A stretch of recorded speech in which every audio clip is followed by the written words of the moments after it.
नमस्कार। आज हम रविभाण संप्रदाय के एक बहुत ही महत्वपूर्ण संत कवि भीम साहिब, उनके जीवन और उनकी रचनाओं पर थोड़ी गहराई से बात कर रहे हैं जी। ये त्रिकम साहिब के शिष्य थे और प्रसिद्ध संत कवयित्री दासी जीवन के गुरु भी। हाँ, बिल्कुल। इनका समय काल देखें तो मोटे तौर पर ईस्वी सन 1718 से 1825 के बीच का माना जाता है। जी। हमारे पास जो जानकारी है वो मुख्य रूप से संत भीम साहिब जीवन अने कवण नाम के एक लेख से है। तो आज हम इसी के जरिए भीम साहिब के जीवन और उनकी शिक्षाओं को समझने की कोशिश करेंगे। बिल्कुल। भीम साहिब का जन्म सौराष्ट्र के अमरण गांव में हुआ था। अमरण गांव में। हाँ, विक्रम संवत 1774 यानी ईस्वी सन 1718 एक मेघवाल ब्राह्मण परिवार में उनके पिता देवजी भाई और माता वीरूबाई थी। अच्छा। उन्होंने फिर चित्तौड़ के त्रिकम साहिब से दीक्षा ली और वापस अमरण आकर ही अपनी गद्दी स्थापित की। मतलब अपना आध्यात्मिक केंद्र वहीं बनाया। जी, वहीं पर। और ये भी सुना है कि उन्होंने वहीं आमरण में ही जीवित समाधि ली थी संवत 1881 में। हाँ बिल्कुल, ईस्वी सन 1825। जीवित समाधि मतलब स्वेच्छा से योग द्वारा शरीर त्यागना। हाँ। आज भी उनके समाधि स्थल पर उनकी पादुकाएं और वो धूणी सुरक्षित रखी हुई है। अच्छा। और उनके शिष्यों में दासी जीवन का नाम तो बहुत प्रसिद्ध है। हाँ, घोगाबदर के दासी जीवन और थान के अक्कलदास ये उनके प्रमुख शिष्यों में गिने जाते हैं। तो उनकी शिक्षाओं की खास बात क्या थी? मतलब उनकी वाणी में क्या मिलता है? भीम साहिब की वाणी की खासियत यह है कि उसमें मुख्य रूप से योग मार्ग की साधना का वर्णन मिलता है। योग मार्ग? हाँ, मतलब आंतरिक चेतना को जगाने वाले जो अभ्यास होते हैं वो पद्धतियां। और दिलचस्प बात यह है कि आमरण में उनकी जगह पर उनके एक शिष्य थे, नाग जी। हाँ। उनके हाथ की लिखी हुई करीब 30 छोटी बड़ी पोथियां आज भी वहां सुरक्षित हैं। अरे वाह। और उनके खुद के रचे ग्रंथ। हाँ, उनके रचे ग्रंथों में गुरु महिमा ग्रंथ का जिक्र आता है और गुरु शिष्य गोष्ठी का भी। नाम से ही लग रहा है गुरु महिमा और गुरु शिष्य संवाद। जी बिल्कुल। लेकिन उनकी शिक्षाओं का शायद सबसे प्रसिद्ध उदाहरण वो भजन है, जीवन जीवने जहाँ राखिए।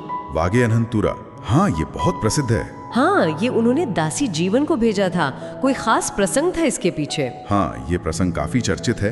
कहते हैं कि दासी जीवन ने पहले अपने मन की थोड़ी उलझन बताई गुरु को, संदेश भेजा कि मन भटक रहा है, दुनियावी बातों में फंसा है। अच्छा। तब गुरु भीम साहिब ने उन्हें योग साधना का रास्ता दिखाते हुए एक तरह से मार्गदर्शन के लिए ये भजन भेजा था।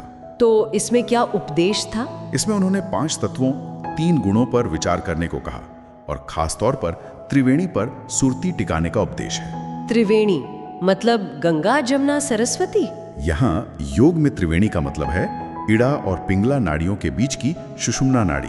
अच्छा, सुषुम्ना। हाँ। और सुरति मतलब चेतना का प्रवाह, ध्यान। तो वहाँ सुषुम्ना में ध्यान टिकाने से अनहद नाद सुनाई देता है, ऐसा वो कहते हैं। अनहद नाद, वो आंतरिक ध्वनि। जी, वो दिव्य ध्वनि जो बिना किसी आघात के अपने आप उत्पन्न होती है। इसी भजन में एक पंक्ति है, नुरत सुरत नीरे साधना, प्रेमी जन कोख पावेरे। हाँ। अंधारू टड़े एणा अंतरनु, नूर एणी नजरू मा आवे।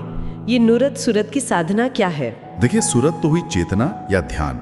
नुरत या निरत का मतलब है उस ध्यान को सही दिशा देना, उसे परमात्मा में स्थिर करना, एकाग्र करना। अच्छा। तो भीम साहब कहते हैं कि ये सुरत निरत की साधना ये बहुत कठिन है, कोई विरला ही कर पाता है, पर जो कर लेता है उसके अंदर का अज्ञान, वो अंधकार मिट जाता है और दृष्टि में नूर आ जाता है। हाँ, सत्य का प्रकाश, ज्ञान का प्रकाश, यही उनकी निर्गुण भक्ति का आधार था। निराकार ब्रह्म की उपासना, जिसे उन्होंने योग के अभ्यासों से जोड़ा। तो मतलब ये सिर्फ भावुक होकर भजन गाना नहीं था, बल्कि एक तकनीक थी, एक आंतरिक साधना थी। बिल्कुल सही। उनकी दूसरी रचनाओं में भी यही भाव है। संसार की क्षणभंगुरता पर जोर देते हैं। एक भजन है, पिंड पानी नो पर पोतो मन अंधारे। शरीर पानी का बुलबुला है। हाँ, इसलिए सद्गुरु की शरण लो और उस शाश्वत तत्व को जानो। उनकी यही तो खासियत थी, भक्ति और योग साधना का मेल। सिर्फ भावना नहीं, बल्कि आंतरिक अनुभव और तकनीक पर बल। और दासी जीवन पर इस उपदेश का क्या असर हुआ? उन्होंने इसे अपनाया, बहुत गहरा असर पड़ा। गुरु के मार्गदर्शन से जब उन्होंने साधना की तो उन्हें वो अनुभव हुआ आत्मज्ञान का, और उसे उन्होंने फिर अपने भजनों में व्यक्त भी किया। जैसे जैसे उनका वो प्रसिद्ध भजन है, अजवाड़ू रे मारे अजवाड़ू, गुरु जी तम आवे हमारे अजवाड़ू, भीम भेटिया ने भांग्यो भ्रमणाणु ताड़ू। हाँ, मतलब गुरु भीम के मिलने से मेरे भ्रम का ताला टूट गया और अंदर उजाला हो गया। क्या बात है। तो संक्षेप में कहें तो संत भीम साहेब रविभाण संप्रदाय के एक प्रमुख योगी संत कवि थे जी, जिनकी रचनाएं आत्म साक्षात्कार और योग साधना के गहरे अनुभवों को सामने लाती हैं। खासकर दासी जीवन को जो उन्होंने मार्गदर्शन दिया, उसमें ये बहुत स्पष्ट दिखता है। हाँ, उनकी शिक्षाएं असल में हमें बाहर भटकने के बजाय अपने भीतर देखने और उस स्थायी शाश्वत तत्व को खोजने की प्रेरणा देती हैं। और ये सोचने वाली बात है ना, कि आज की इस भागदौड़ भरी जिंदगी में जहाँ ध्यान इतनी आसानी से बाहर की चीजों में बट जाता है, वहाँ भीम साहेब की ये शिक्षा कि अपनी सुरता को, अपनी चेतना को भीतर टिकाओ, ये कितनी प्रासंगिक हो सकती है, शायद कितनी जरूरी भी।